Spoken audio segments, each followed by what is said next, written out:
trapping monkeys? No one? Let me tell you how it is that you trap a monkey then, just in case you'll ever need to, okay? This is how you trap a monkey. Ready? You take a dried gourd, and especially now that Halloween is around, we see all sorts of dried gourds. Take a dried gourd, tie a long rope to it, and tie it to a tree so that the monkey can't take the gourd. It's tied to the tree, so far so good. And then you drill a hole in that gourd just small enough for the monkey to get its hand into. So far so good? Hole can't be too big. Just big enough for the monkey to get its hand into the gourd. So far so good? Now what are we going to put inside the gourd? Inside the gourd you need to put some piece of fruit or something that the monkey can put its hand around. Because once it puts its hand inside the gourd and puts its hand on the fruit, what's going to happen? It's not going to want to let go, and it won't let go, and so it's trapped. All it would have to do is let go of the fruit to take its hand out of the hole. Follow me? But instead, because it holds on to that fruit, what happens? It's trapped. And you have a monkey. That's how you trap a monkey. Yeah, no. Now, think about what are those things that you hold on to tightly in your life. What are those things that you hold on to tightly in your life? Have you heard the story of Alexander the Great? The story is told that when Alexander the Great died, he had asked that when they prayed his body through the town, that they put his hands outside the casket. Why?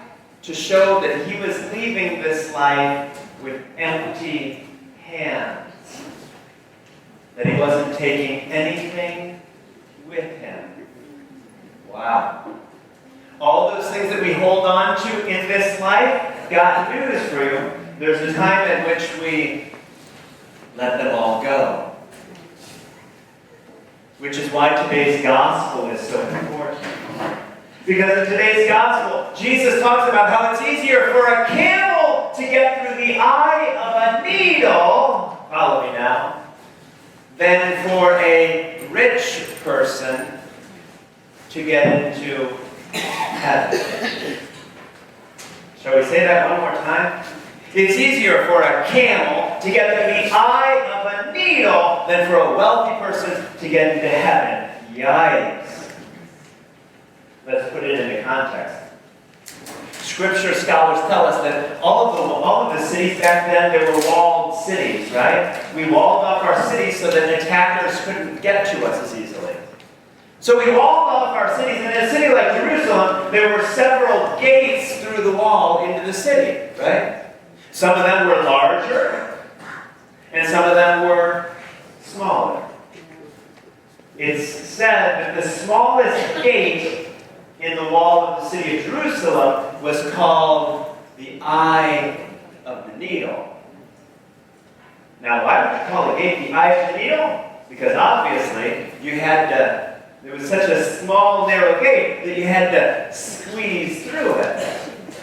Can you imagine trying to get a camel through it? Especially if you load that camel up with all sorts of goods. If the camel's all loaded up with all sorts of things, that camel's got to go through the big gate. What did Jesus tell us several times in the gospel? The gate is narrow. The gate is narrow. And if you're like that camel all loaded up with things of this world, got news for you, it's going to be hard to squeeze through that small door. The eye of the needle. If you're holding on to things like that monkey, it's going to be difficult to get your hand out. Today's first reading. Isn't it ironic that we're hearing all these things on the days in which we have our annual parish fundraiser, our Habakkuk?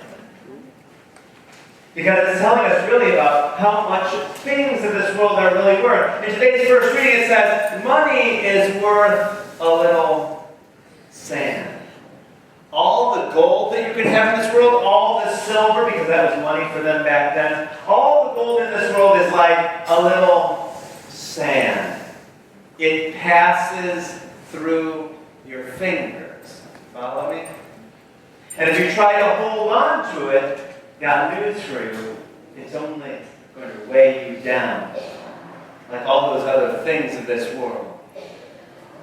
How sad it is to see people who are focused on money, money, money. Got news for you. Once we leave this world, are we taking it with us? Not according to Alexander the Great and so many others throughout the century.